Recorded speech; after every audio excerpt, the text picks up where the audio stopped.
2025 December മാസത്തിലെ കേറ്ററ്റിൻ്റെ വിജ്ഞാപനം വന്നു കഴിഞ്ഞു.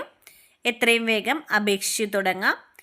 ഡിസംബർ 30 അപേക്ഷ അയക്കേണ്ട അവസാന തീയതി.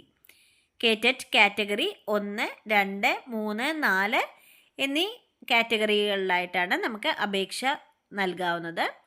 LP സ്കൂളിൽ അധ്യാപകരാവാനായിട്ട് കാറ്റഗറി 1, UP സ്കൂളുകൾക്ക് കാറ്റഗറി 2, ഹൈസ്കൂളുകൾക്ക് കാറ്റഗറി 3 എന്നിങ്ങനെയാണ് നമ്മൾ അപേക്ഷിക്കേണ്ടത്. അതുപോലെ തന്നെ കാറ്റഗറി 4 വരുന്നത് special language teachers, physical education teacher, art teacher എന്നിവയ്ക്കാണ്. പരീക്ഷകൾ ഫെബ്രുവരി 21 മുതൽ ആരംഭിക്കുന്നതാണ്. കാറ്റഗറി 1ഉം 2ഉം ഫെബ്രുവരി 21 രാവിലെയും ഉച്ചയ്ക്കുമായി നടക്കും. കാറ്റഗറി 3, 4 പരീക്ഷകൾ ഫെബ്രുവരി 23 തീയതിയായിരിക്കും രാവിലെയും ഉച്ചയ്ക്കുമായി നടക്കുന്നത്. എല്ലാ കാറ്റഗറിയുടെയും പരീക്ഷാ സമയം 2.5 മണിക്കൂറാണ്. അപ്പോൾ എത്രയും വേഗം എല്ലാവരും അപ്ലൈ ചെയ്യുക.